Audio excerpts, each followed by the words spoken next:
tardes a todos. Mi nombre es Marco Niveiro, soy coordinador del equipo de homenajes y hoy voy a estar moderando el evento. Les doy entonces la bienvenida al 35º Encuentro Conversatorio para Homenaje de 2020. Voy a hacer un pequeño recordatorio antes de que podamos comenzar a desarrollar las presentaciones de los disertantes. El Club de la Libertad viene realizando todos los años estos eventos. Este año nos toca los sábados a las 18 horas. Y por cuestiones de pandemia lo estamos haciendo a través de la plataforma Zoom. Básicamente tomamos referentes del pensamiento liberal de todos los tiempos y homenajeamos sus ideas teniendo en cuenta su natalicio.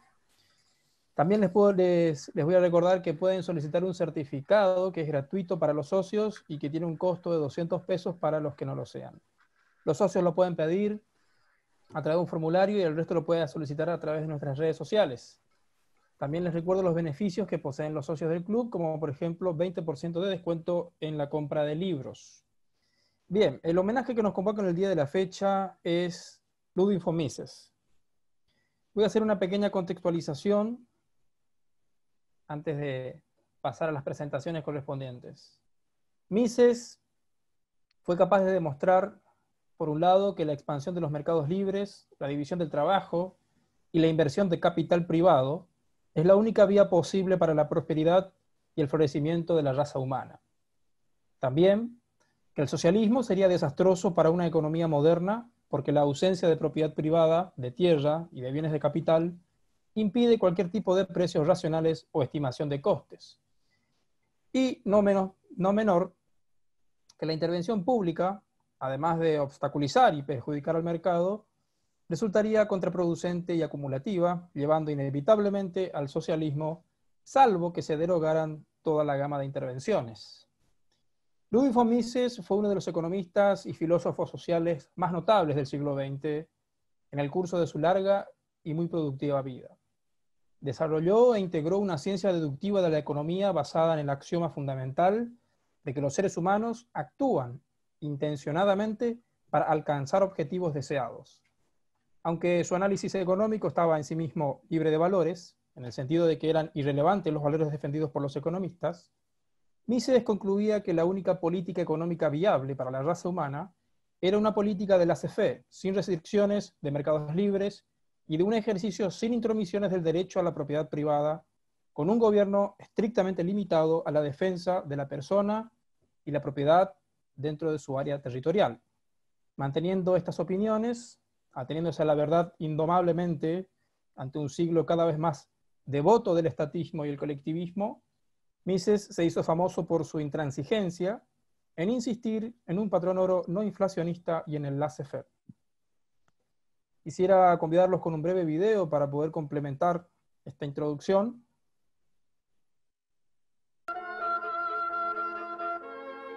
One of Mises' insight is that in a market system, the consumer is king, right?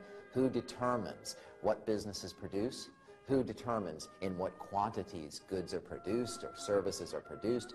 Who determines when a factory should open and when a factory should close? When is it obsolete? Mises says it's the consumer, ultimately, who does this. The consumer goes into the market, and with every dollar, he votes on, I want this, I don't want this. That's how a market system works. It's a very free and democratic system in this sense. And if we don't understand it, as many societies have not, we end up like Eastern Europe. There's no food in the stores, or where they have massive systemic problems of economic coordination, where they've got grain rotting in the fields and no bread. That's what happens when people don't understand economics.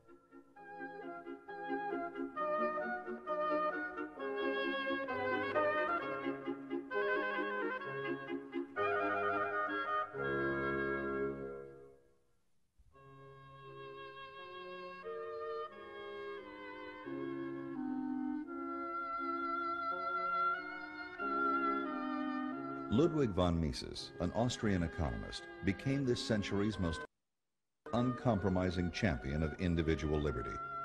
In a career spanning over 60 years, Mises, the preeminent scholar, prolific writer, and revered teacher, developed a body of scientific theory in support of the free market economy. Mises set out to prove that economic prosperity laid not in the hands of interventionist government, but in the unrestricted actions of individuals, buying, selling, and producing in an open market. Having witnessed the abuses of statism during the communist and fascist tides that swept Europe into the darkness of 2 world wars, Mises fought the prevailing statist political and economic policies of his time for the advancement of freedom. Muy bien. Voy a pasar a presentar a los oradores. Contamos entonces con la participación de Janina Torres. Ella es licenciada en Relaciones Internacionales y también es docente universitaria en Ciencias Sociales. Con Emanuel Berterame, licenciado en Filosofía y máster en Economía. Y Gabriel Zanotti, doctor en Filosofía, docente universitario y escritor. Antes de dar la palabra a la primera disertante, quiero recordarles los tiempos de exposición, que son de 15 minutos, de los cuales se le puede agregar 5 más, si falta cerrar la idea. Y ya para el público, a medida que los disertantes van desarrollando sus ideas, pueden ir dejando sus preguntas, inquietudes. Así en el final de las exposiciones se abre el debate conversatorio y vamos contestando todo y se arma entonces el debate. Bien, dicho esto, cedo la palabra a la primera disertante, Janina Torres. Buenas tardes a todos, ¿cómo les va? Muchísimas gracias, Marco, por la excelente presentación con respecto al homenajeado de hoy. En este sentido, yo quisiera saber, por favor, si podría compartir una presentación de manera de dar un orden a la exposición. Así que, bueno, espero. Ahí está, muchísimas gracias. Perfecto, muchísimas gracias. Bueno, el tema que vamos a desarrollar hoy es el tema de bases misianas para la reflexión sobre el liberalismo del siglo XXI. Y ustedes seguramente dirán que es un tema bastante ambicioso, pero yo creo que el legado de Mises y el aporte que ha hecho al liberalismo también hace que este tema sea muy importante para que nosotros podamos empezar a pensar acerca de lo que va a ser el liberalismo en este siglo. Y en este sentido quisiera iniciar con una frase de Harari, que en su libro 21 lecciones para el siglo XXI, dice: la política democrática, los derechos humanos y el capitalismo de libre mercado parecían destinados a conquistar el mundo. Pero como es habitual, la historia dio un giro inesperado y ahora, tras el hundimiento del fascismo y del comunismo, el liberalismo se halla en apuros. Pero ustedes me dirán, bueno, esta oradora se equivocó de homenaje, ¿cómo va a estar hablando de Harari en un homenaje a Mises? Pero he decidido empezar, digamos, con esta frase de Harari, porque en ese libro, básicamente, él dice que si bien el liberalismo ha sido, digamos, el relato, como en sus propios términos lo indica, más adecuado y más flexible para la mayoría de las sociedades, sin embargo, no da respuestas acabadas para los cambios sociales que se están produciendo en la actualidad y que se van a producir en el futuro. Entonces, que quede bien entendido que hace esta crítica básicamente, entiendo, para producir una mayor reflexión acerca de lo que es el liberalismo y cuál es el rol del liberalismo en el siglo XXI. Y entonces, Harari parece que en esa introducción plantea como 2 caminos que podemos seguir. En primer lugar, tenemos un camino de renuncia a un único relato global, después de estas dificultades, según Harari, del liberalismo y de la destrucción de otros tipos de ideologías, pero hay otro camino que es el de la creación de un relato liberal actualizado, que dé cuenta acerca de estos cambios sociales y económicos de esta etapa de nuestra evolución social. Y yo creo que la vigencia del pensamiento filosófico social misiano nos permite ir por el lado de la creación de un relato liberal actualizado. Como dicen algunos, somos enanos en hombros de gigantes, y yo creo que la contribución de Mises ha sido tan gigantesca que nos permitirá a nosotros seguir ese legado y sobre todo nos permitirá considerar, como lo consideraba Mises, al liberalismo como algo vivo y en permanente evolución. Entonces, para empezar, yo creo que si nosotros vamos a hablar de la contribución misiana, desde un punto de vista más bien filosófico y social, y no entrando ya en la economía, ¿no es cierto? podemos decir que el pensamiento de Mises se caracterizó por anticipar los flagelos de la sociedad de su tiempo. Económicamente, él anticipó varias de las cuestiones que luego se dieron, tanto en la sociedad como en la economía, pero además, y esto contestando a Harari, yo creo que el pensamiento de Mises sigue vigente como punto de partida para anticiparnos a los flagelos de la sociedad actual y del futuro. Yo he seleccionado varias frases acá que se encuentran en la obra de Mises, y seguramente vamos a ir viendo cómo esas frases de alguna manera siguen teniendo vigencia y nos resuenan como si estuviese escrito en la actualidad, ¿no? Y esta vigencia del pensamiento misiano se debe a la profunda fe en las personas y en la libertad personal que tenía Mises. En este sentido, también Mises valora la libertad para cometer errores, ¿sí? Entonces, en ese sentido, también es importante tener en cuenta a la libertad y no a la vigilancia por parte de otras instituciones o por parte de otras personas. Entonces, si nosotros tomamos en cuenta el enorme aporte de Mises, podemos decir que el liberalismo es el único relato, si tomamos la terminología de Harari, que puede asegurar el avance de la libertad, el gobierno limitado y la conservación del fruto del trabajo. Entonces, más que hablar de que el liberalismo no da respuestas a las problemáticas sociales, debemos empezar a pensar cuáles son las respuestas que da el liberalismo. Entonces, de Mises podemos valorar, por ejemplo, la teoría del conocimiento, el hecho de que vuelva su vista hacia la epistemología y considera el conocimiento y su constante perfeccionamiento para eliminar el error como una de las características fundamentales del liberalismo. En este sentido, acá hay como dos valores, ¿no es cierto?, que ya vamos a ver después cómo en la actualidad se han desdibujado, que son, en primer lugar, la razón, es decir, el hombre es por naturaleza racional y la razón es el instrumento del hombre para luchar contra el error, y en eso se caracteriza el liberalismo, y en segundo lugar, la objetividad, ¿no? Entonces, teniendo en cuenta esto, podemos decir que el liberalismo no es un dogma fijo ni una cristalizada ideología, sino que es la aplicación a la sociedad de los descubrimientos científicos. Esto también lo dice Mises, y esto también es de fundamental importancia tener en cuenta para dar cuenta de estas respuestas que necesitamos en el siglo XXI. ¿Por qué? Porque el liberalismo se va construyendo de generación en generación, teniendo como punto de partida las ideas de los pensadores anteriores. Entonces, estos son cuestiones que nosotros debemos tener en cuenta a la hora de pensar cuáles van a ser las respuestas a esas problemáticas de la sociedad actual y del futuro. Y otra cuestión que quizás tengamos que pensar todos los que estamos involucrados también es ¿por qué el liberalismo sigue vigente a diferencia de otras ideologías? Entonces, esa es otra cuestión que habría que preguntarnos desde el punto de vista de cuáles van a ser los avances del liberalismo en el siglo XXI. También dice Mises en una de sus obras, el porvenir de la civilización moderna está inexorablemente unido al futuro de la economía y fundado en las bases de la cooperación social. La cooperación social es una de las dimensiones fundantes, no solamente de la sociedad, sino una de las dimensiones en que más ha sido destacada por Mises. Y otra cosa que no hay que olvidar es que el actual progreso tecnológico ha sido posible por el triunfo liberal y capitalista. En tiempos en que estamos pensando en diferentes escenarios ligados a lo que va a ser la cuarta revolución industrial, en donde Schwab, que es uno de los que teorizan sobre esta situación, hablan de dos escenarios posibles, uno optimista, en donde se pueda llevar a cabo la solidaridad y en donde las personas puedan desarrollarse, y uno pesimista, en donde se pueda visualizar una mayor exclusión, una mayor pérdida laboral, etc. Hay que tener en cuenta esto.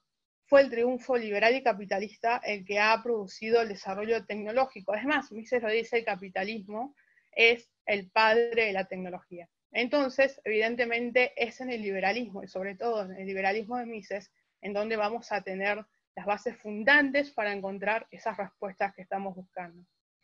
Y bueno, la cooperación social, la propiedad privada de los medios de producción, la división social del trabajo y la necesaria ausencia de conflictos bélicos permiten incrementar la calidad de vida de todos los habitantes y no solamente un sector de la población.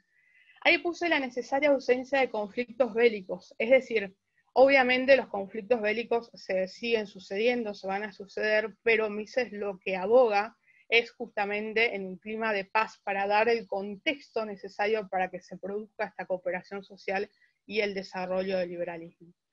Y el Estado tiene un papel muy limitado y muy enfocado en la teorización de Mises cuando dice que el Estado debe salvaguardar la propiedad, la libertad y la convivencia pacífica, porque sin él peligraría la convivencia social. En este sentido, también hay que tener en cuenta esta limitación del rol estatal.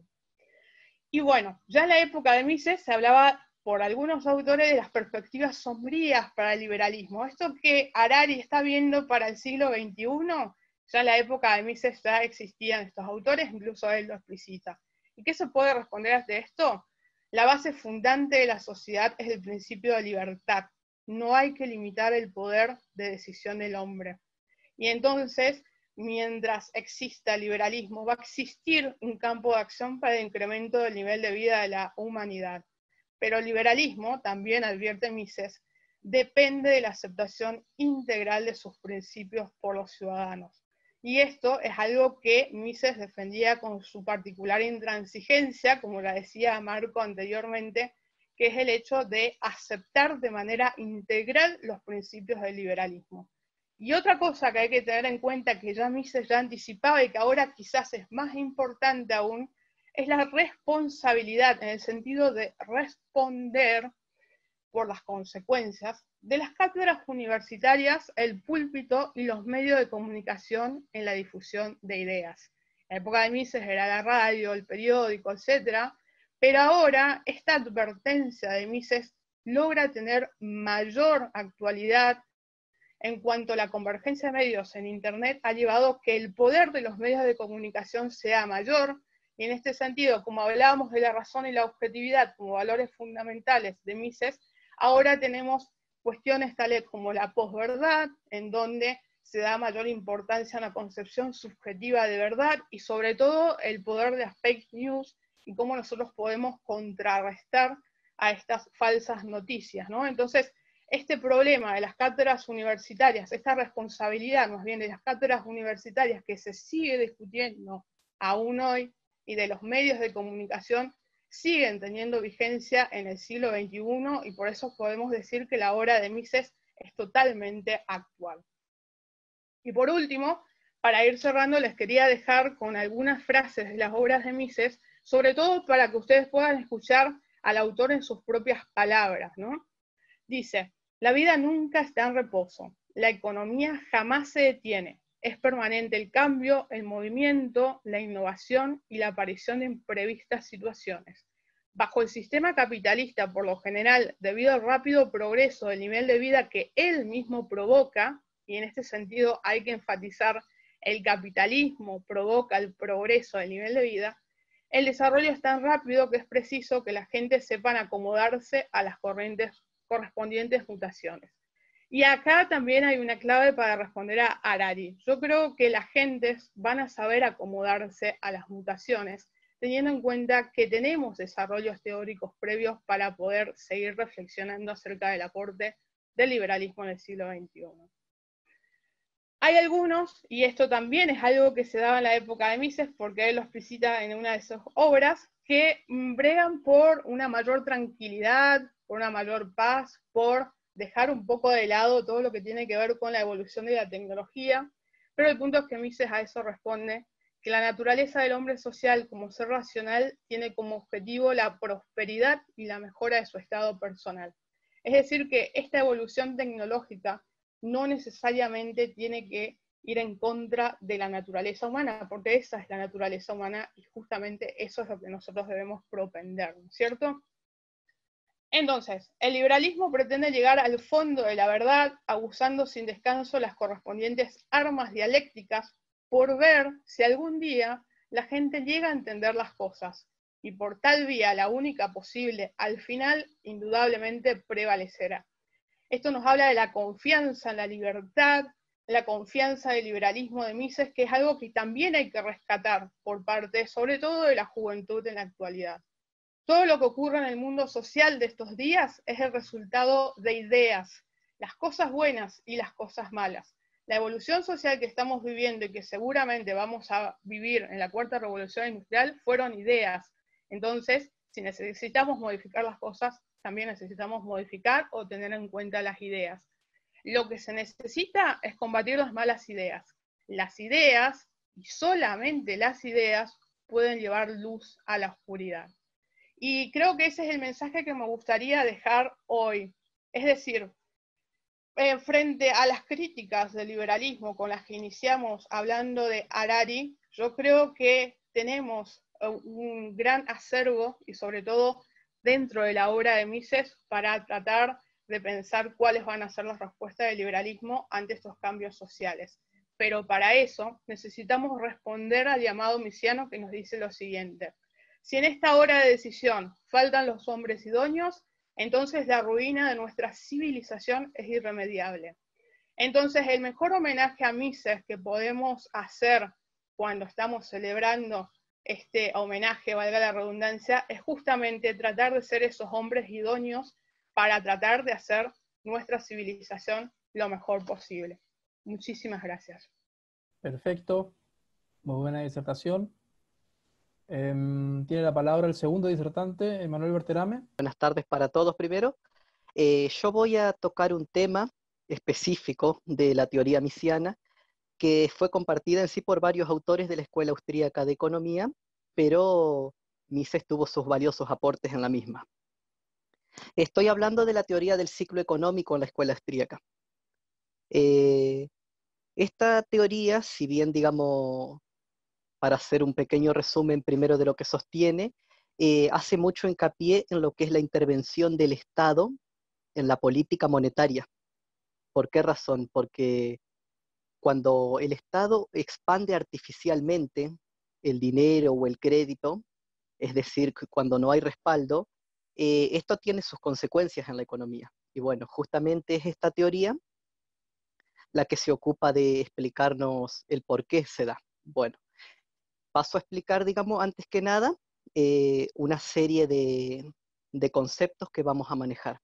Vamos a manejar, por ejemplo, lo que es la cuestión de los bienes de capital, que hablamos de los bienes materiales, que son los invertidos y utilizados por los distintos inversionistas o lo que lleva a cabo el movimiento económico. También vamos a utilizar el concepto de lo que es tasa de interés, que esto se utiliza mucho en la cuestión bancaria y financiera, por la razón de que, bueno, supongo que muchos de ustedes conocerán que cuando se solicita un crédito, bueno, el banco lo cobra con determinada tasa de interés. Y asimismo, cuando se realizan depósitos en plazo fijo o compra de bonos, también estos son pagados a una determinada fecha con una determinada tasa de interés. Y es ahí donde principalmente hace hincapié Mises. ¿Por qué razón?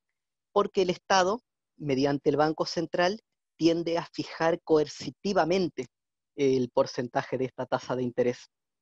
Y la crítica desde esta teoría es que el dinero es una mercancía más, un producto más, y por lo tanto debe desarrollarse y manejarse a través de la ley de oferta y demanda, como absolutamente todos los bienes.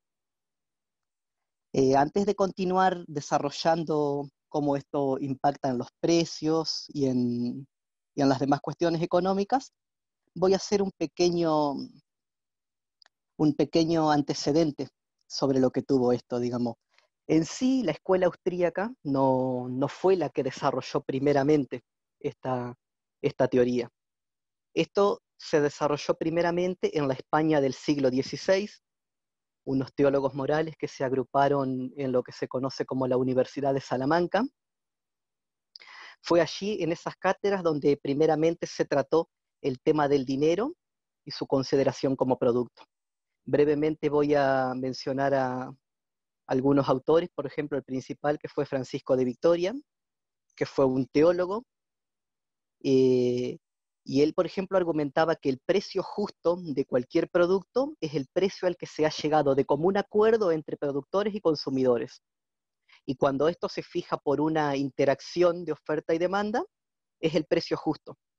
Esto se puede leer tanto a nivel internacional como nacional.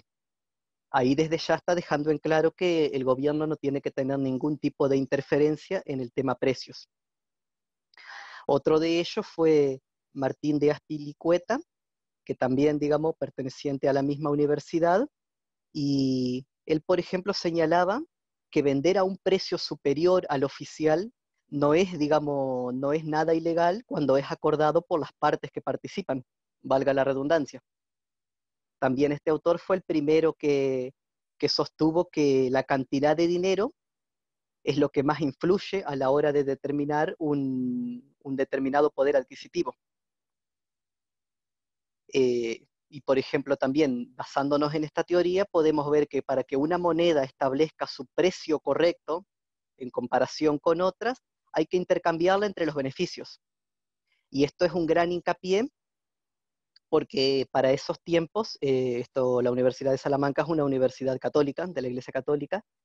Fue un gran avance en el mismo porque la Iglesia Católica a nivel institucional en ese tiempo estaba en contra de lo que era la usura, del préstamo a interés. Pero bueno, esto es un breve antecedente nada más que marco para hacer hincapié en lo que fue la teoría, que ya tuvo un antecedente unos siglos antes. Bueno, continuando con el tema de Mises y hablando de las tasas, hubo un economista sueco denominado Knut Wicksell. Él sostenía, por ejemplo, la diferencia entre tasa natural y tasa artificial, basándonos siempre en la teoría de Mises. Y en estos términos macroeconómicos, esto aplicaba a la asignación de los recursos entre el consumo y una inversión para el futuro. Mantener el ahorro y la inversión en un equilibrio era la tasa natural, porque esto es lo que guía la economía para un crecimiento sostenible. Es decir, la producción no consumida en el término de inversión a futuro. Bien, y cuando esta tasa es artificial, es ahí donde empiezan los problemas. ¿Por qué razón? El capital, el dinero y las monedas en general,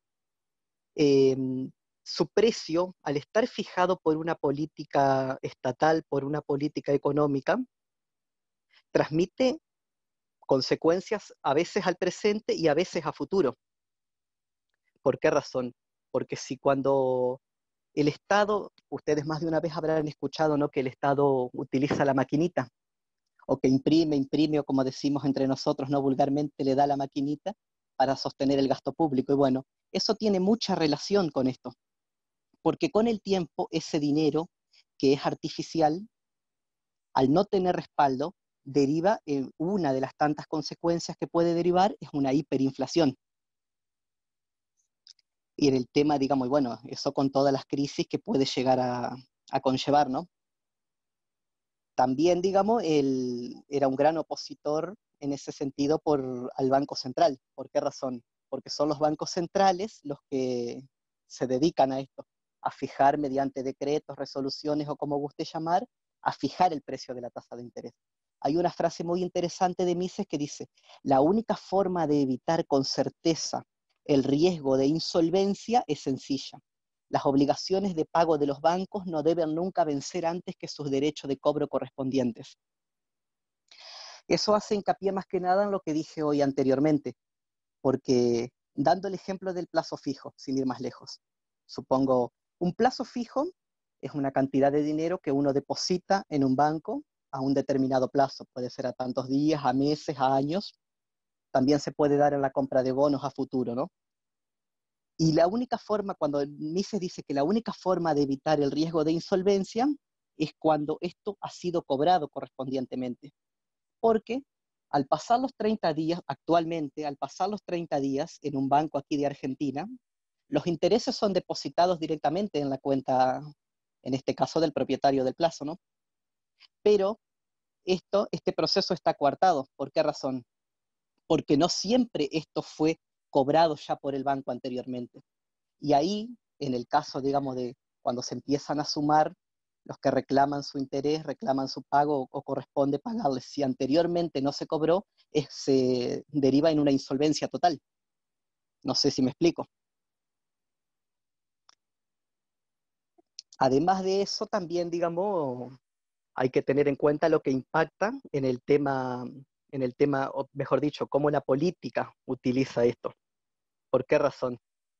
Hay una gran razón porque, digamos, no, mediante esta impresión de dinero, la política, digamos, utiliza muchas cuestiones para poder despreciar la moneda y esta va perdiendo su valor con el tiempo. Si el Banco Central fija una tasa de interés hoy, por ejemplo, sin ir más lejos, de determinado porcentaje, y mañana todos reclaman el pago correspondiente, los que lo tengan depositado o algo, ¿no? Si no hubo previamente una recuperación por parte del banco, esto genera un riesgo de insolvencia total. Y esto, impactado a nivel económico general, es un descontrol.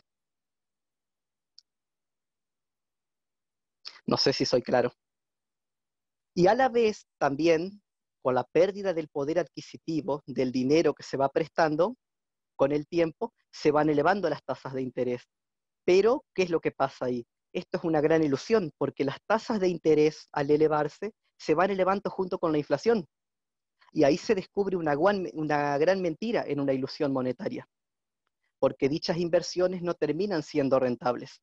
Y en ese momento, solo lo único que puede evitar que explote del todo y se incendie la economía es, digamos, la asignación a los recursos correspondientes. ¿Qué es lo que pasa cuando hay una crisis en cualquier sentido? Los empresarios, las personas en general, ¿qué es lo que pasa? Se reducen gastos y se llega a un nivel de lo justo, como quien dice, reduciendo por ahí cuestiones no tan esenciales. Y bueno, la única manera de que no se trague la crisis, la inversión esa en ilusión, es siempre haberla invertido en una cuestión, en un capital que sea necesario siempre, o sea, algo productivo, sostenible, que siempre se necesite. Esta teoría también hay que tener en cuenta que es una crítica a la teoría keynesiana. ¿Por qué razón? Porque justamente fue con Keynes donde digamos, comenzó, digamos, el tema de la liquidez y todo ello. Bueno, hasta ahí, digamos, estaría. No sé si tienen alguna pregunta, ¿alguien? Me pueden interrumpir, no hay problema. Vamos a tratar de las preguntas dejar para el final, así debatimos, las juntamos todas. Está bien, perfecto, perfecto, como ustedes digan entonces. No hay ningún inconveniente. Porque si por ahí voy muy rápido, me lo dicen y no hay ningún problema. Bueno, hay una cuestión importante que también quiero resaltar con respecto a esta teoría, y es el impacto, digamos, que tiene en la cuestión, o mejor dicho, el comportamiento de los bancos, ¿no? ¿Qué sucede cuando los bancos reciben el dinero nuevo que está impreso por el gobierno y lo prestan a las empresas de manera artificial, o sea, sin respaldo? Este nuevo dinero entra en el mercado, reduce, sí, las tasas de intereses. Hoy en día, con lo que se está viviendo, es muy común ver que los bancos otorgan tanta cantidad de créditos a determinado porcentaje, y esto es muy bajo y parece muy tentador. Pero aquí el problema, digamos, también volvemos a lo mismo. Los empresarios pierden por inflación, porque, digamos, esto al no tener respaldo y entrar en movimiento, ¿qué es lo que pasa? Lo que produce siempre la impresión de dinero sin respaldo. Y cuando los fondos ahorrados empiezan a aumentar y los inversionistas invierten en procesos de producción más largos, o sea, digamos, ya se piensa en proyectos más a futuro, en ese caso, digamos, suben los precios de capital, lo que estimula un desplazamiento de la inversión y de las órdenes de producción más bajas a las órdenes. ¿Por qué razón? Porque ya hoy en día, al haber, digamos, inflación, se empiezan a reducir el consumo de determinadas cuestiones. Entonces ya se empieza a pensar en proyectos más a largo plazo. No sé si me explico. Y como para cerrar el tema, eh, quiero decir que la inflación de los créditos bancarios siempre fue un engaño, principalmente en los gobiernos que emplean esta política para hacer populismo. Ellos, digamos, de esta manera tratan de sostenerse y mantener la cuestión en equilibrio, pero nunca está sobre una base firme, porque tan pronto como la inflación se impregna en la población, se vuelve a la antigua proporción de consumo-inversión, o sea que se considera que las inversiones de las empresas han sido un derroche, porque si estas no son en consumos necesarios, se termina perdiendo. Cuando los empresarios, digamos, se dan cuenta de esto, es lo que suele provocar muchas veces quiebra de empresas, cierre, despidos y todas las consecuencias económicas que solemos ver habitualmente, ¿no? Y hoy en día en nuestro país se lo ve mucho. ¿Esa es tu presentación, Emma? Exactamente, sí, sí. Perfecto. Ya que las Muchas preguntas son para gracias. después, estoy, digamos, sí, sí. Le cedo la palabra entonces al tercer disertante, señor Gabriel Zanotti. ¿Qué tal? Buenas tardes a todos. Un gusto estar con ustedes. Muy agradecido por estar aquí. Bien, yo creo que si hay un pensador que merece ser homenajeado en los tiempos actuales, como él mismo se designó, historiador de la declinación, si hay un autor que merece ser homenajeado es Ludwig von Mises, que al mismo tiempo que explicaba la declinación europea, era un profeta de lo que iba a venir. Sin embargo, la situación de von Mises al principio no fue tan a contramano de su tiempo, ¿no? Digamos que la vida de von Mises se divide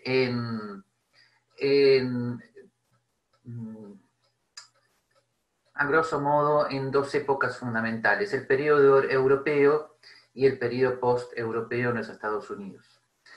Estamos muy acostumbrados a leer el von Mises de la acción humana, que es, si se quiere, el más sacrificado y heroico producto de su periodo norteamericano.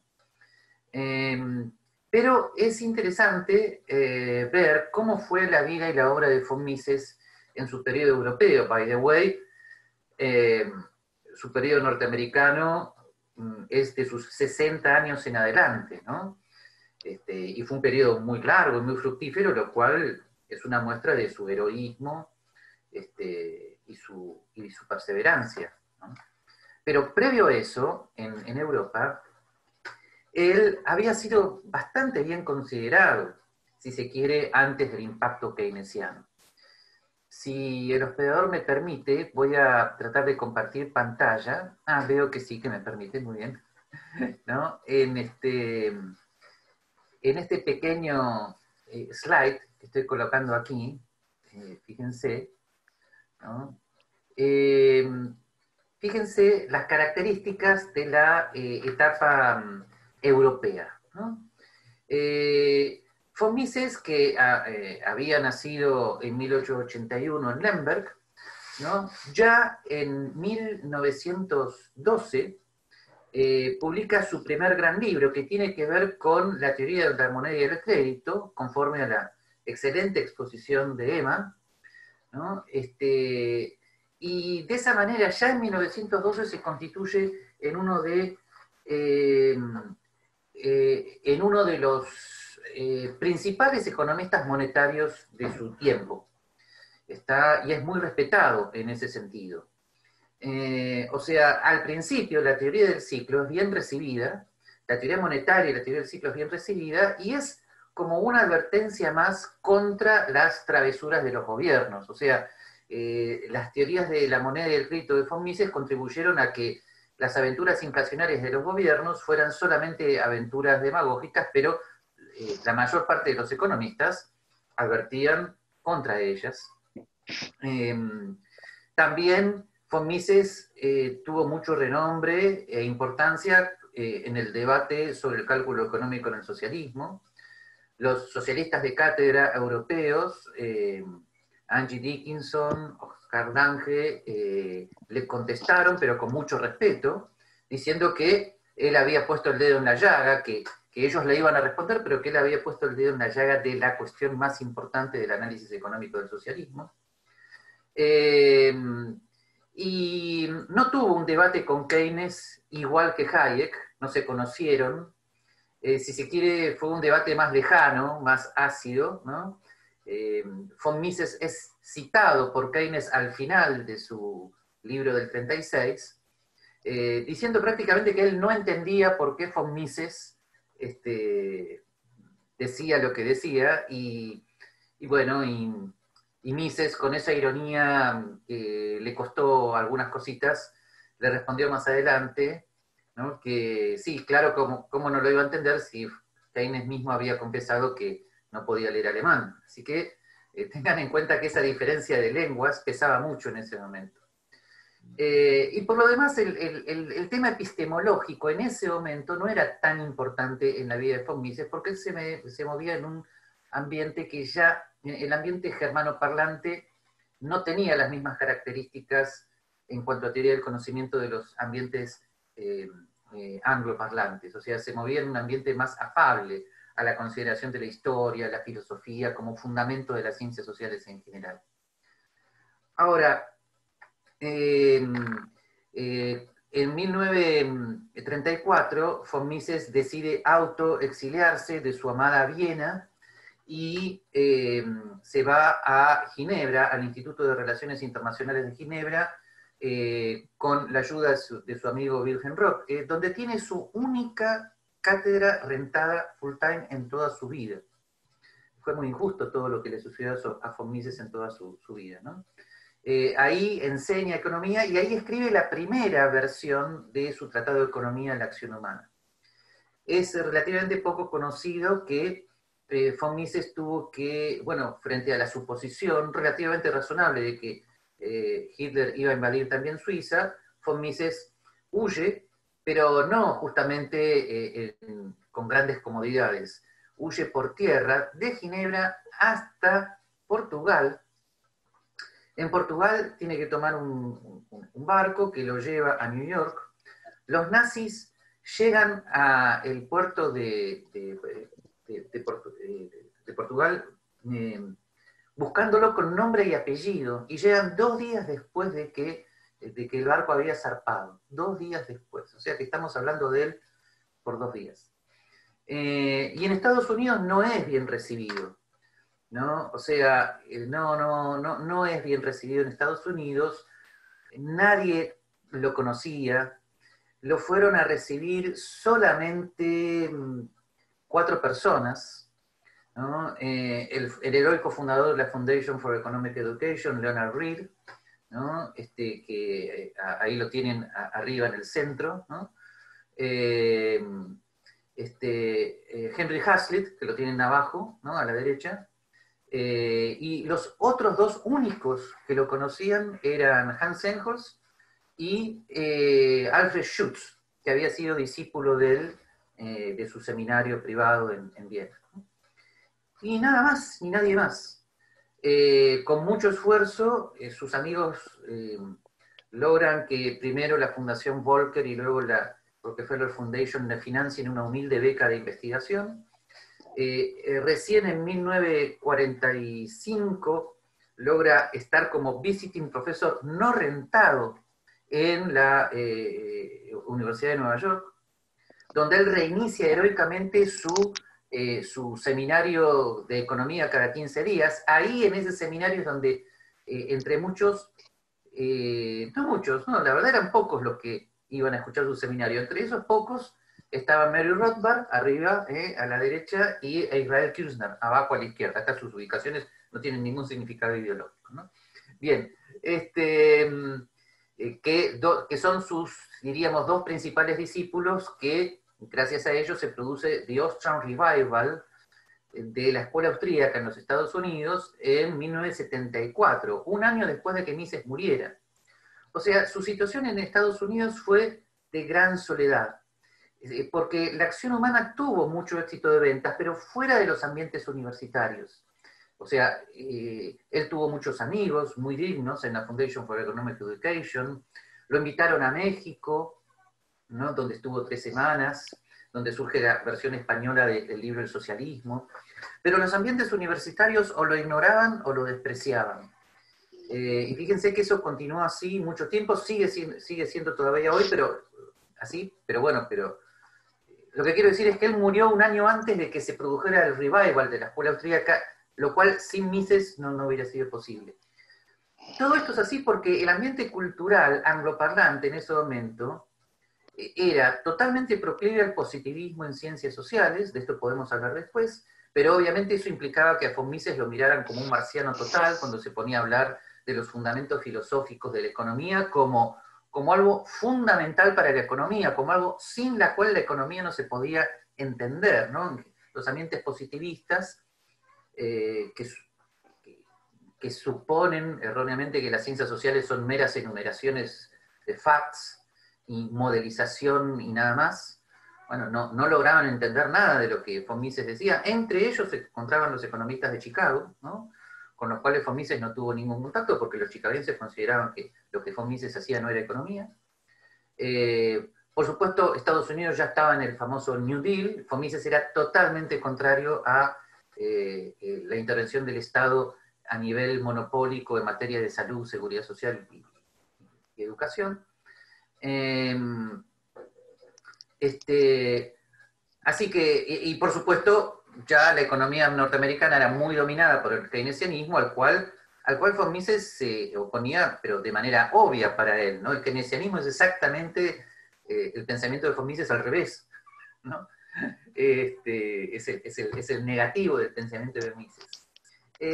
Por lo tanto, en este ambiente anti-keynesiano, en este ambiente keynesiano, New Deal y positivista, von Mises o es ignorado o es relegado, ¿no?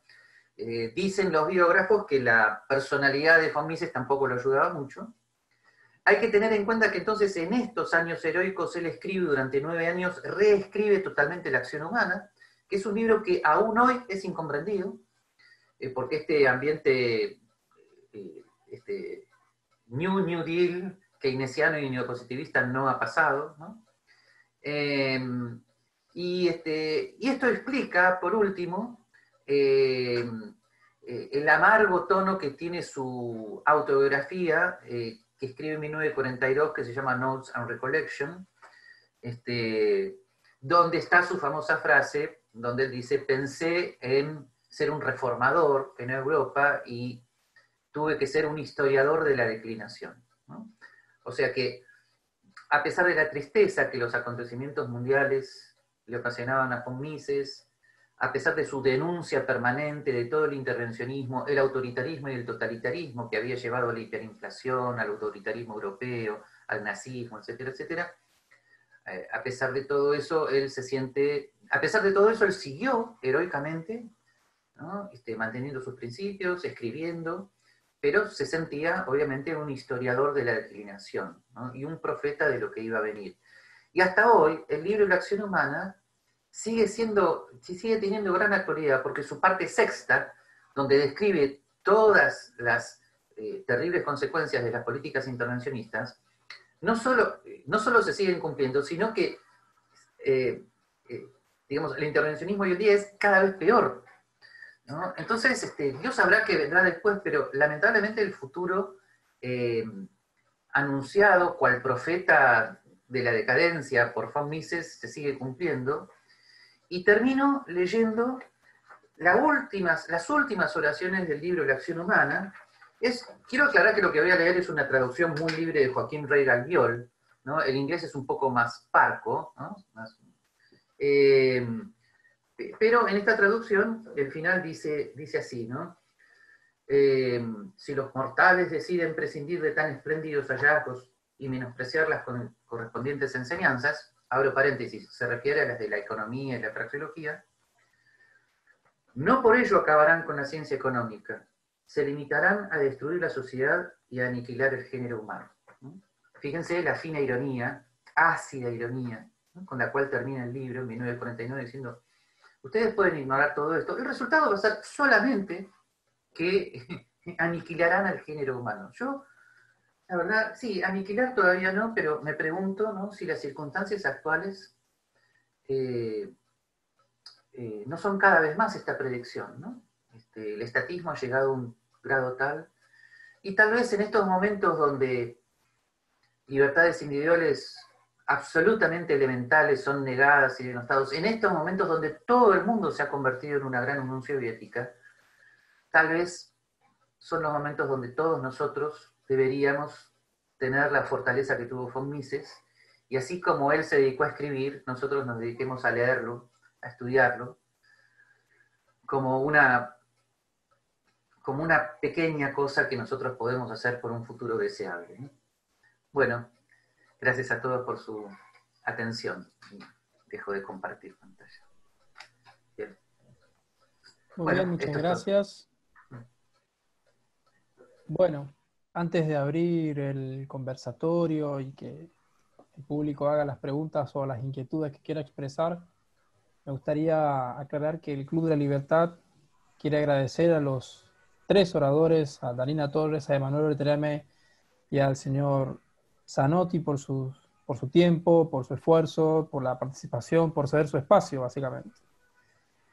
Bueno, para participar del debate pueden ir levantando ahí una manito en el chat, pueden pedirme la palabra, pueden escribirme en el chat, pueden dejar sus inquietudes a través del chat. Dicho esto, vamos a ver si hay preguntas. Bueno, aún no. Hay algunas felicitaciones al señor Zanotti, a los distintos disertantes. Vamos a ver si hay alguna pregunta. Recuerdo que cualquiera puede preguntar, cualquiera del público, cualquier inquietud, alguna duda que hayan tenido acerca de las distintas disertaciones. Yo quiero aclarar que me pareció técnicamente brillante la exposición de Emma y la exposición de Janina muy interesante desde el punto de vista de la filosofía política de von Mises, ¿no? Que es un tema que se estudia poco. No sé si valdría la pena preguntarle a Janina que, por qué le dio tanta importancia a la filosofía política de von Mises, ¿no? Y escuchar un poco más de este tema. Lamentablemente creo que se nos cayó Janina. Vamos a ver si... Qué lástima. Vamos a ver, porque por ahí podíamos... Y una buena pregunta para Emma sería cómo él ve la circunstancia económica actual en relación a la teoría del ciclo que fue escrita en 1912, ¿no? Sí, perfecto. Sí, perfectamente. Y no, hoy como te digo, Enrique, digamos, estamos hablando de las circunstancias del país o a nivel internacional, no sé a dónde apunta tu pregunta, pero... A nivel internacional, a nivel internacional. Y si no, a nivel internacional, la teoría de Mises está totalmente dejada de lado hoy en día, porque la continua intervención del Estado en la economía es lo que provoca las diferentes crisis. Date cuenta lo que sostenía Mises, ¿no? Digamos, que en ese sentido la política monetaria y el dinero, y como ya dije anteriormente también tuvo sus antecedentes, es un producto comercializable más. La intervención del Estado es tan perjudicial como en cualquier otro tipo de intercambio comercial. En ese sentido, el mundo está bastante alejado, mayormente, por supuesto, no está totalmente alejado de las ideas misianas, salvo algunos países en los que ya la economía está totalmente descentralizada, no existe una banca central que maneja toda la cuestión y es totalmente privado la cuestión dinero, economistas, ahorro, capital y diferentes clases de bienes. Esa es la impresión que tengo. Y bueno, de nuestro país ni hablar, ¿no? Sí, sí. Claro. No sé si responde a tu pregunta o a qué algo más apuntaba. No, está bien, está bien. No, te lo preguntaba porque como algunos dicen que la teoría de Mises está como comillas atrasada en el tiempo, entonces... Yo más bien te digo algo. Más que atrasada, yo lo que veo que en realidad lo que está atrasado es el mundo, o los gobiernos, por decir de alguna manera. Porque si tomamos como ejemplo los países que han aplicado este tipo de descentralización de la economía, al haber sacado a la política de este tipo de intervención y vemos su desarrollo, ahí nos damos cuenta, ¿no? Que en realidad lo que están atrasados son los gobiernos, no la teoría misiana. Sí, lamentablemente los gobiernos son como una especie de corroboración de las advertencias de la teoría ¿Se misiana. escuchó? Sí, sí se escuchó. Vos sí, sabés que hubo un pequeño interferencia, por eso no sé si... No, lo que te decía, Emma, es que lamentablemente los gobiernos son como una corroboración de las predicciones de la teoría de von Mises. Pero totalmente, por eso yo justamente tomé como ejemplo lo que son, supongo que vos tendrás idea, ¿no? y alguno más del público también, tomé como ejemplo el tema de los plazos fijos en los diferentes bancos. Esa tasa no es una tasa acordada por el banco y el usuario, es una tasa fijada por el Banco Central. Sí. Por eso lo tomé como ejemplo, porque me pareció lo más, digamos, lo más concreto. Y bueno, por supuesto, eso también, ¿no? La LELIX, LEVAX, o bueno, como se llamen los diferentes clases de bonos, ¿no? Que cada gobierno le cambia el nombre, pero en teoría es exactamente lo mismo. Sí, exactamente. Señor Zanotti, Sí. Janina Torres ya está otra vez en el... Ah, qué bien. ¿Pudiera repetir la pregunta? No, yo consideré muy importante la exposición de Janina a nivel de exposición de la filosofía política de von Mises, y por eso estaría bien que Janina nos dijera por qué esa filosofía política le ha llamado la atención, para resaltar el tema, ¿no? Bueno, en primer lugar, mil disculpas porque se me tildó la máquina. Pero en segundo lugar, muchas gracias, Gabriel, por tu pregunta. Bueno, la filosofía política de Mises creo que es integral, en el sentido de que le brinda una filosofía política no solamente para la economía, sino un camino para el desarrollo de las distintas ciencias, ¿no? Entonces, en ese sentido, yo creo que el hecho de valorar al individuo humano, la acción y el hecho de poder analizar la naturaleza de ese individuo es de fundamental importancia para que nosotros podamos pensar cuáles pueden ser las líneas de acción futuras en el momento en que la humanidad se pueda enfrentar a lo que va a ser el desarrollo de las máquinas, los algoritmos, la posverdad, etc. Entonces, yo creo que la filosofía política de Mises es la que nos da esas herramientas para valorar lo específicamente humano y lo que realmente va a ser lo fundamental para tener en cuenta para el futuro.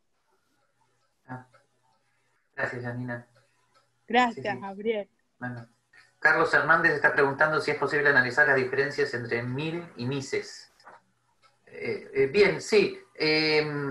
Me parece que en ese caso estamos pensando en la famosa diferencia que Mill tendría con Mises con respecto a la redistribución de la riqueza. Sí, efectivamente, von Mises no estaba de acuerdo con un Estado central redistribuidor, y se discute mucho en qué medida John Stuart Mill lo estaba. En los aspectos más bien filosóficos, yo diría que, a ver, dejando de lado la obvia diferencia entre el positivismo de John Stuart Mill y el no positivismo de von Mises en temas de teoría del conocimiento, sin embargo, su filosofía política tiene una singular coincidencia. Ambos parecían utilitaristas, pero la defensa que hacían de ciertas libertades individuales era más bien de tipo principista. Por ejemplo, la defensa que hace von Mises de la libertad de expresión y la defensa que hace John Stuart Mill de la libertad de expresión es relativamente similar.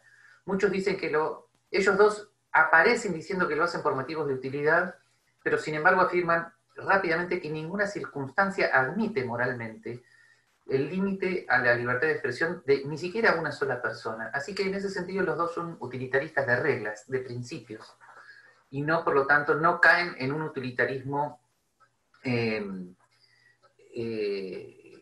donde la libertad individual podría tener excepciones. ¿Tá? Así que eso es lo que querría resaltar. Hay otra pregunta de Juan Ignacio Fraga, pregunta para los dos presentadores. ¿Tienen alguna esperanza de que estas ideas de descentralización se apliquen en nuestro país en algún tiempo próximo, no muy lejano? Un problema reflexionar sobre la esperanza, ¿no? Porque dicen que la esperanza nunca muere. Pero en realidad, en este caso, parece que está feneciendo, por lo menos en nuestro país, las acciones que se están tomando desde el gobierno parecería que van en contramano de esta descentralización.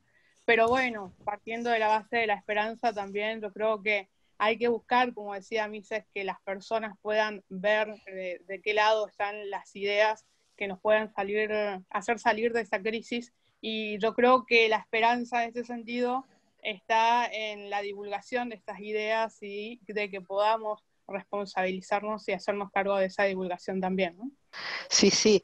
Yo en lo personal también entiendo el tema de la esperanza y todo ello, pero yo soy un poco más pesimista al respecto, por la sencilla razón de que Argentina está muy imbrincada en el populismo, y no solo desde la cuestión política, sino también desde la cuestión de la población en general, o desde las mayorías.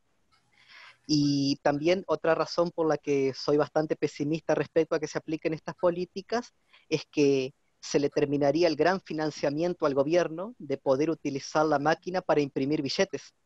Se le terminaría completamente, por ende estarían obligados a reducir todo lo que son costos sociales, gasto público, gastos políticos y bueno, todo lo que conlleva. Sí, yo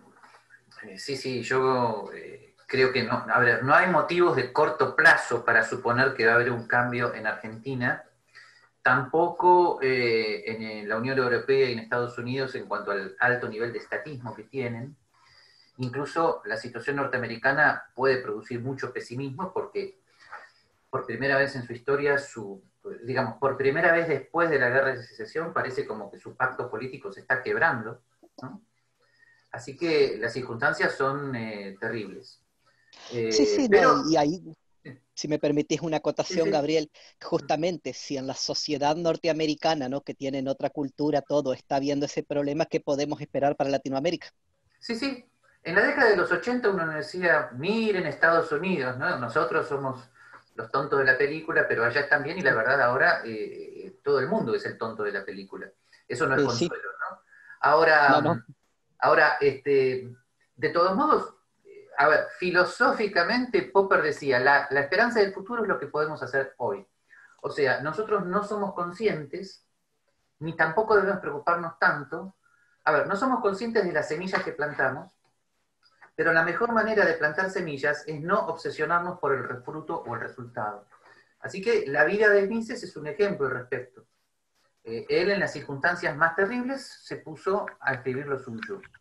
Bueno, eso significó, eso fue parte de un revival, no solamente académico, sino también político, que hubo en los años 80. No dio frutos, pero fue un intento. Bueno, puede llegar a suceder algo similar si nos mantenemos relativamente constantes en el tema de las ideas. Sí, desde luego, también, digamos, hay que ser consciente, como decís vos, los cambios no lo vamos a ver nosotros, ¿no? Porque eso No, también es una realidad. no, por lo menos no nuestra generación. Janina Bueno, sí, pero... no te creas, yo no, mira que yo te digo, no, yo salvo que como te digo, que milagrosamente se pueda empezar a aplicar hoy y a lo mejor al final de mi generación se pueda llegar a ver un cambio, pero sinceramente no, por lo menos no veo el horizonte hasta ahora. Lo que ocurre es que ya tenemos ciertas advertencias. ¿Y a qué me refiero?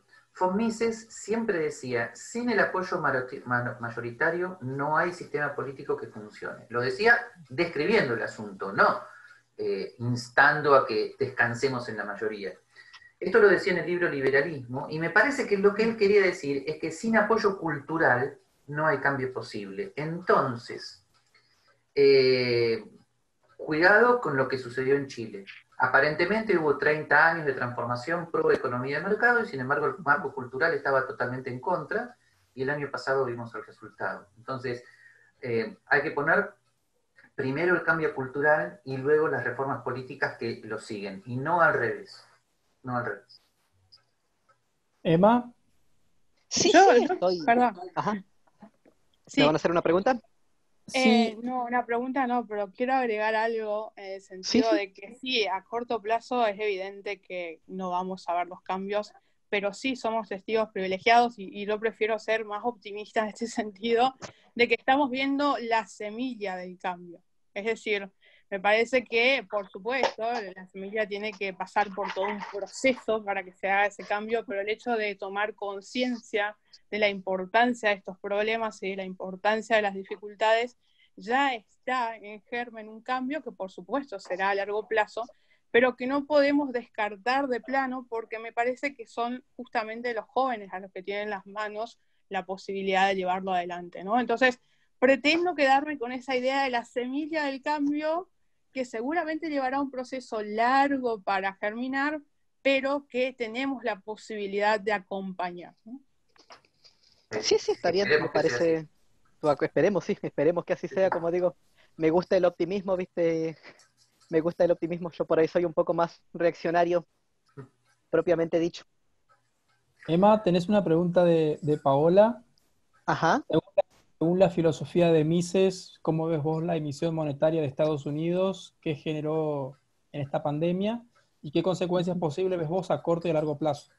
Bueno, por ejemplo, tenemos un caso de excepción desde mi postura, por la sencilla razón de que el dólar es algo a lo que todos buscamos respaldarnos, desde aquí y todos los países del mundo buscan su respaldo en el dólar. Entonces, por ese lado, Estados Unidos no se ve tan afectado por la política monetaria. Ellos, al imprimir la cantidad de dólares que sean necesarios, obviamente eso produce, digamos, la circulación, es una moneda sin respaldo, pero, digamos, al tener la confianza del mundo, me animo a decir, porque mayor parte del mundo confía en el dólar, eso es lo que lo ayuda. Es la principal diferencia que hay, por ejemplo, con otras monedas. No es lo mismo reimprimir aquí o reimprimir en cualquier otro país moneda sin respaldo, a hacerlo en un país en el que todo el mundo busca respaldarse en esa moneda. No sé si soy claro o está respondida la pregunta. Perfecto. ¿Alguno de los otros dos disertantes quisiera agregar algo a esta misma pregunta? Bueno, yo no soy economista, pero me permitiría agregar que hay una tensión entre la demanda de dólares, que tiene que ver con la confianza institucional en Estados Unidos, y la oferta del Banco Central Norteamericano, de la Fed. Esa tensión puede llegar a ser, perdónenme, muy tensa si Trump pierde las elecciones y los demócratas contribuyen a un desprestigio institucional muy elevado de los Estados Unidos. Puede caer la demanda de dólares, puede subir el euro o el yuan, en fin, la situación la veo difícil en ese sentido. No soy tan optimista como Emma, pero él tendrá más datos que yo. No, sí, Gabriel, no se trata solamente de ser optimista en ese sentido, si no sabes a lo que iba exactamente, obviamente que el dólar puede caer y puede generarse otra moneda, pero de aquí a que eso ocurra es algo, yo lo veo por ahí de aquí a, me animaría a decir, unos cuantos años más. Hoy en día mayormente todos se buscan refugiar en el dólar. Sí. Yo en ese sentido soy un poco más pesimista. Yo creo que si gana Joe Biden, la crisis se va a eso acelerar. sí. Eso desde ya te lo digo, si gana Biden, sí, desde ya te lo digo. En eso coincidimos, sí, ese es el tema. Sí, más allá de que Trump no sea un ejemplo de liberalismo, digamos, es lo mejor que puede pasar. Siempre es el second best en este mundo, sí. Sí. Hay una pregunta abierta, supongo que no dice para cuál de los tres, así que supongo la pueden contestar todos tres. ¿Qué otras diferencias tenía el autor con la escuela de Chicago? Pregunta. Bueno, todos habitualmente todos hemos sido educados en que von Mises era más partidario de una libertad de oferta y demanda en el tema monetario, y que Milton Friedman, en cambio, estaba de acuerdo con que la Fed emitiera en un porcentaje proporcional al Producto Bruto Interno, etcétera, etcétera. Esa diferencia parece que se fue salvando con el tiempo, sobre todo por las aclaraciones que hizo Milton Friedman al final de su vida al respecto, donde decía, no tengo ningún problema con las propuestas monetarias de Hayek y de Mises, pero creo que medio lo decía como diciendo, no me jorobes más con eso. Yo creo que las diferencias fundamentales eran filosóficas. O sea, a ver, hay cartas de Friedman que están publicadas donde él directamente dice, la verdad no entiendo qué hace Hayek cuando hace teoría económica. Si eso lo decía de Hayek, imagínense lo que podía pensar de von Mises. ¿Sí? Pero ese no entender tenía que ver con el positivismo en el que estaba formado Milton Friedman. Para él la economía era modelar, hacer números y predecir. Ahora, como él tenía valores de libre mercado, a él le salía bien. Pero los demás, no. No sé si los demás quieren agregar algo sobre eso. Emma, no, yo vi otra pregunta ahí, digamos, que creo que la hizo Paola sobre el Brexit, si mal no leí. Hay una aclaración antes, hay unas aclaraciones de Víctor Pastore, dice, la esperanza del futuro es lo que hagamos hoy, ustedes son la reserva intelectual del liberalismo, pero si no salimos de la teorización y vamos al adoctrinamiento responsable a los jóvenes, no habrá cambios en nuestra sociedad. Sí, luego, de acuerdo totalmente. A continuación también, bueno, hay un agradecimiento de Juan Ignacio y Víctor Pastor va a decir, ustedes son los que pueden ser capaces de generar la masa crítica necesaria para iniciar un cambio. Tengo 68 años y las teorizaciones, sin un convencimiento de estas teorías en los jóvenes, no lograremos salir de esta encrucijada. Fíjense, con todo respeto, de teorías liberales. Ahora hablamos del dólar, pregunta. Ricardo Caito Leconte dice, imprimen en Estados Unidos, pero el mundo se refugia en dólares. Claro, eso es lo que hablábamos recién. Esa es la tensión a la que yo me refería. Paola pregunta, ¿qué diría Mises si viviera sobre el Brexit? Y bueno, ahí, a ver, obviamente que no podemos ponernos en la cabeza de Mises para decir pensaba o diría tal o cual cosa, pero basándonos en su teoría y sus escritos, es obvio que estaría totalmente en contra. Cualquier imposición de política sobre la economía, él se oponía. Él se oponía totalmente, digamos, a cualquier tipo de interferencia gubernamental. Muy distinto fuera si fuera un Brexit acordado entre todas las partes, pero cuando parte de una imposición gubernamental ya no, es totalmente contrario a la teoría misiana. Coincido. Y bueno, gracias a Víctor por los comentarios, sobre todo porque va en la línea de lo que decía Mises, la convicción fundamental que hay que tener con respecto a los principios liberales. Coincido con Emma, no, la verdad, me parece que si nosotros tenemos en cuenta los orígenes de la Unión Europea y su evolución como manera de contrarrestar la posibilidad de conflictos armados en Europa, entonces evidentemente el Brexit sería como una especie de retroceso en esa creación del Estado mundial o en ese logro de la paz, que sería el contexto necesario para que se pueda seguir desarrollando esa cooperación, en este caso internacional. Más abajo dice que quede claro, estoy esperanzado en los jóvenes como ustedes, que difundan los pensamientos liberales, pero debe ser con eficiencia. Muchos saludos. Bien. Bueno, que yo creo que efectivamente la esperanza está totalmente en las generaciones venideras. En ese sentido hay cosas que no son solo una esperanza, sino una realidad. Hay realmente la cantidad de chicos que de 18 a 30 en este momento se están formando en estas ideas es muy importante. Pero a su vez tiene que haber entre ellos una división del trabajo, entre los académicos y los que se dediquen a la política, y entre los que se dediquen a la política, la esperanza está en que ellos integren listas de diputados que puedan llegar a la Cámara de Diputados, instalar temas, rechazar la corrupción de las cámaras de diputados, o sea, estar muy bien preparados académica y moralmente, y en ese sentido poder ser agentes del cambio cultural. Si esa acción no se realiza, o sea, si no hay una entrada de los liberales clásicos en las cámaras de diputados, no veo que se pueda hacer un cambio cultural ni político. Bien. Vamos a ver si hay alguna otra pregunta. De lo contrario, podríamos ir finalizando el evento, pero todavía estamos a tiempo de... Enrique, sí, decime. Buenas tardes, Marcos. No todas las tardes podemos tener un filósofo de la categoría de Gabriel hablando con nosotros, y a mí me gustaría preguntarle a él algo más. Siempre soy de buscar por qué las cosas de base siguen repercutiendo hoy.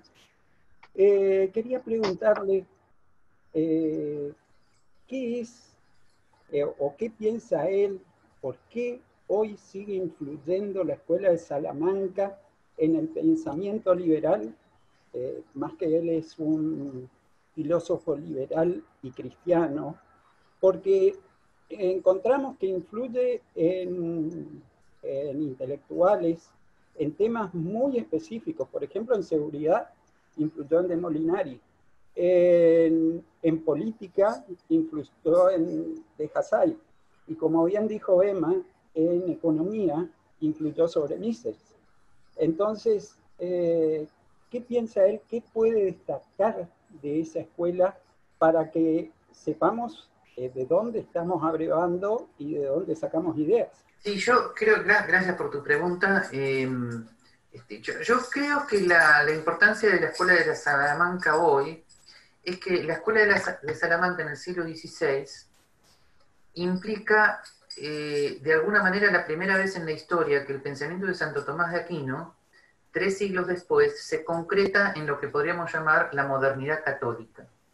O sea, la Escuela de Salamanca afirma los derechos del súbdito frente a una corona ilimitada, ¿no? afirma, y eso era una gran novedad en la época, pero lo afirma sobre la base de la ley natural de Santo Tomás. Afirma, como todos sabemos, o sea, tiene grandes progresos en cuanto a teoría económica, afirma la inmoralidad de la emisión monetaria, el fraude de la emisión monetaria y de los impuestos, comienza a hablar de las teorías del precio, o sea, es un gran adelanto en ese sentido. Y la Escuela de Salamanca tiene un revival recién a fines del siglo XIX, en los liberales católicos del siglo XIX, como Lord Acton, por ejemplo, que la conocía. Por lo tanto, yo diría que la importancia actual de la Escuela de Salamanca no es una sola cuestión académica ligada al tema de en qué medida la Escuela de Salamanca es indispensable para la evolución de la escuela austríaca, etcétera, etcétera, sino que en la Escuela de Salamanca tenemos algo que hoy está siendo muy difícil de hacer. En la Escuela de Salamanca tendríamos la base filosófica de un liberalismo que no esté en contradicción con el cristianismo y de un cristianismo que no esté en contradicción con el liberalismo. Así que eso no quiere decir que la Escuela de Salamanca esté situada históricamente en nuestras propias circunstancias actuales, pero digamos que merece una relectura a fin de que hoy, en una circunstancia donde muchos liberales se están peleando a muerte porque en ellos hay una grieta profunda entre creyentes y no creyentes, bueno, me parece que la Escuela de Salamanca daría una salida a esa grieta, ¿no? Perfecto. Vamos a ver si alguien más tiene alguna pregunta para hacer, alguna inquietud, algún aporte. Señor Zanotti, en el libro de la acción humana, en el capítulo 9, él habla sobre Mises habla sobre las ideas.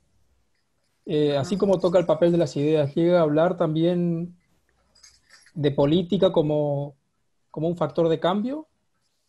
¿Te refieres al mismo von Mises? Sí. Bien, a ver, sí, como dije antes, a ver, la filosofía política de von Mises es muy importante. Hay que estudiar un poquito más libros como Liberalismo, 1927, Nation, State and Economy, 1919, Teoría e Historia, 1957, y los capítulos de filosofía política que están en la acción humana, como por ejemplo el capítulo 7, donde habla de la cooperación social, ¿no? Así que esa es una filosofía política que afirma mucho la importancia civilizatoria de la sociedad comercial y del libre mercado. O sea, lo más original, en mi opinión, de la filosofía política de von Mises, en relación a otras filosofías políticas como Marx o Hobbes, que resaltan la violencia como condición necesaria del progreso, al contrario, en von Mises, la expansión de la cooperación social y la sociedad comercial es una pulsión civilizatoria, totalmente al revés de lo que pensaban Hobbes, Marx o Platón. Bien, entonces, ahora, con respecto al tema de lo político concreto, von Mises previó de alguna manera algunas cuestiones que están en la escuela del public choice. O sea, en el libro Burocracia de 1944 y en algunos puntos de la acción humana, y en el libro Liberalismo, cuando habla del tema de los partidos políticos, ahí él advierte que si los partidos políticos, como sucedió, pero esto está dicho en 1927, degeneran en representaciones de grupos de interés, eso sería la muerte de la democracia política liberal clásica. Entonces, me parece que von Mises tiene muy claro que una democracia concebida como cámaras que antes eran de Senate y de House, ¿no? Pero como cámaras que han degenerado en meros recipientes de grupos de presión, eso no puede funcionar. Por lo tanto, digamos, esto funciona muy bien para darnos cuenta del diagnóstico de lo que está sucediendo. Ahora, dicho esto, creo que von Mises no tendría ningún inconveniente en la propuesta que yo hice.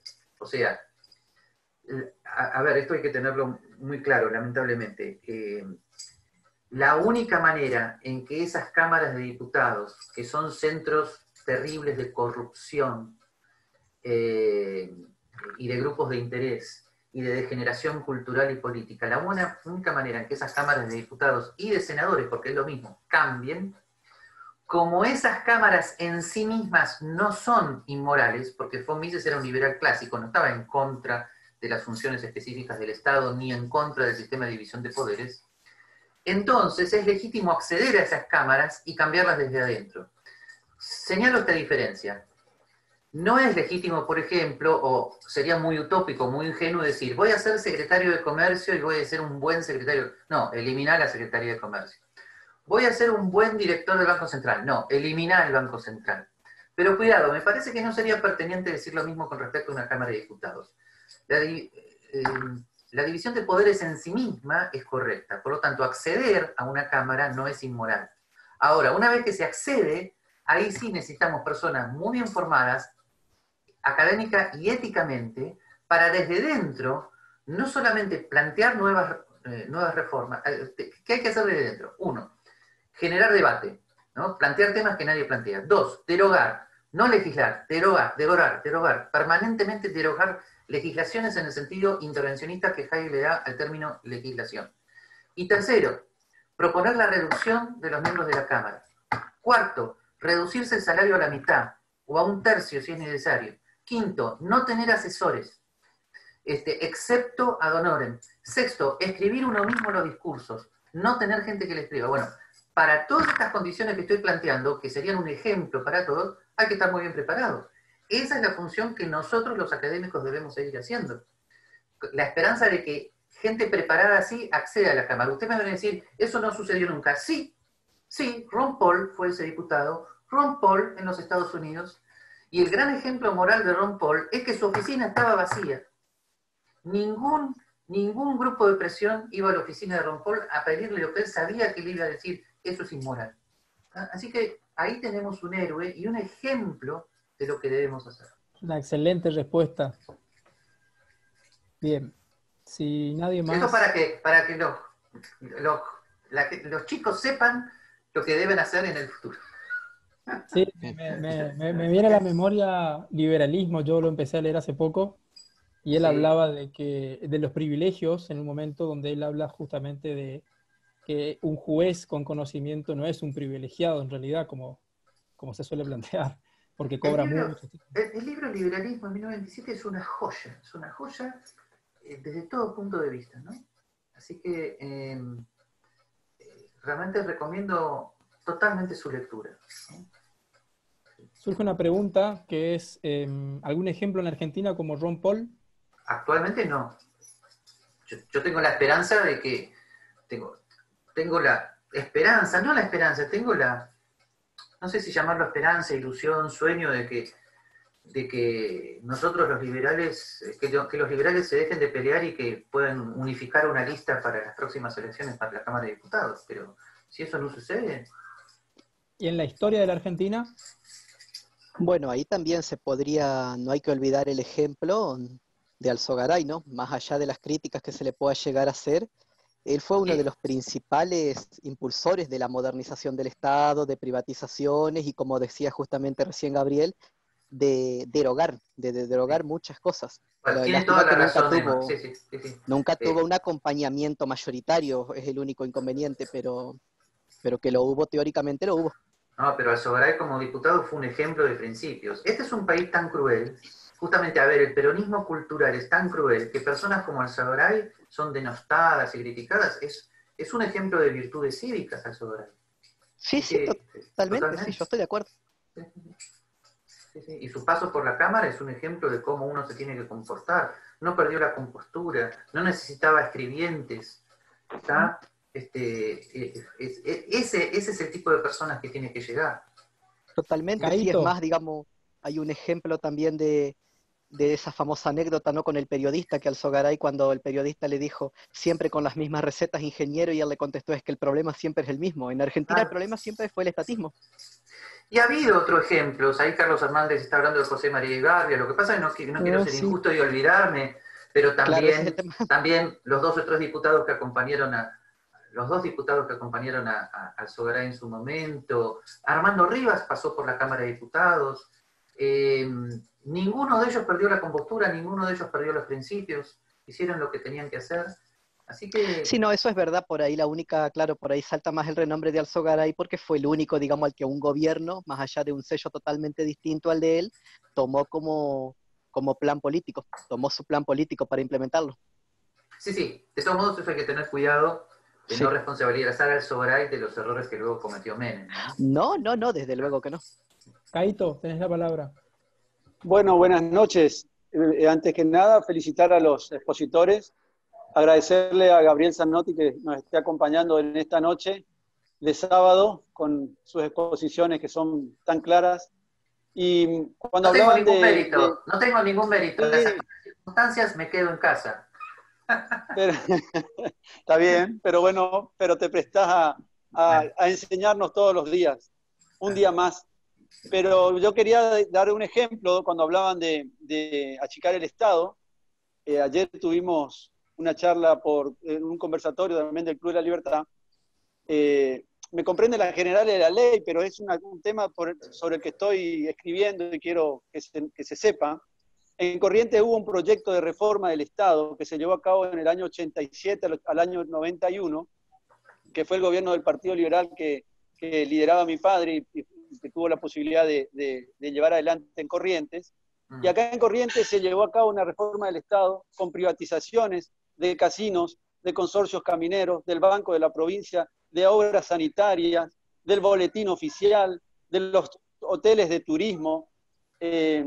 Y es una cuestión que no se conoce en un contexto de hiperinflación, de una de las crisis más importantes que ha tenido, más graves que ha tenido la Argentina. Y la propaganda del Partido Liberal en el año 89, el 15 de mayo, cuando votamos, la propaganda en Corrientes era: el rumbo es liberal.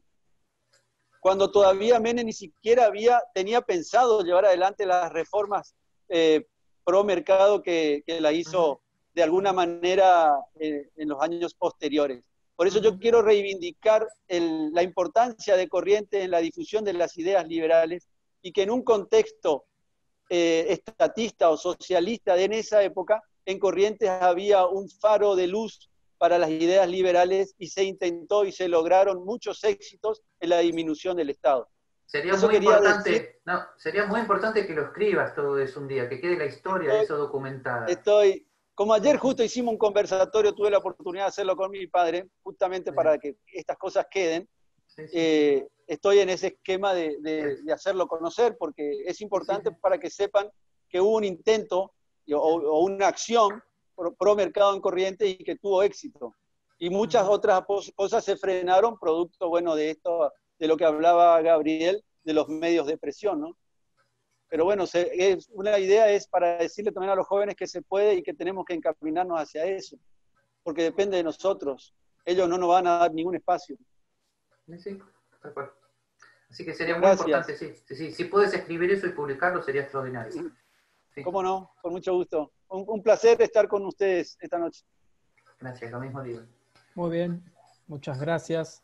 Voy a leer lo último que escribió el señor Víctor Pastores. Esto es sentido común al ver cómo funcionan los sistemas políticos en las naciones evolucionadas. Los representantes son una muestra de nuestra sociedad. Tenemos y tienen que trabajar en la concientización de que es el Estado, los contribuyentes. Nunca más nos tenemos que hacer cargo de los gastos políticos de todos los poderes del Estado. Excelente. Bien, ya nos quedamos cortos de tiempo. Voy a tener que ir cerrando el evento. La verdad, increíble el debate que se armó. Cerramos entonces otro evento homenaje. Los invitamos el próximo sábado, también por Zoom a las 18 horas. Vamos a estar homenajeando a Nicolás Avellaneda. Y nada más que decir, me despido de todos. Muchas gracias, excelente evento el de hoy. Gracias. Live long and prosper para todos. Buenas tardes para todos. Muchas gracias. Gracias. Hasta luego. Hasta luego.